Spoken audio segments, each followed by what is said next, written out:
I'll show you how you can turn your cursor AI into Devin. Now, we do have a GitHub repository here called Devin Cursor Rules.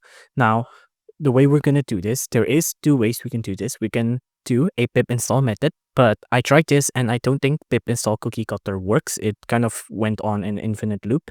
So we're going to do it this manually. So the thing we're going to do is we're going to copy the tools folder and the following config files to your project root folder. So windsurf and threadpath empty and also in the cursor rules. So if you use cursor users, so if you're obviously since this is a cursor tutorial, we're only going to use cursor rules on the file.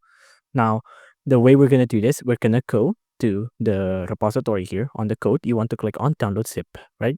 Now, on download zip, it'll download the repository onto our computer. Now, you want to check on first off on cursor, you want to create a new folder, right? So on my folder, it's called test cursor here, right? And on file, you want to make sure on preference and on cursor settings, you want to make sure that include cursor files is turned on as well.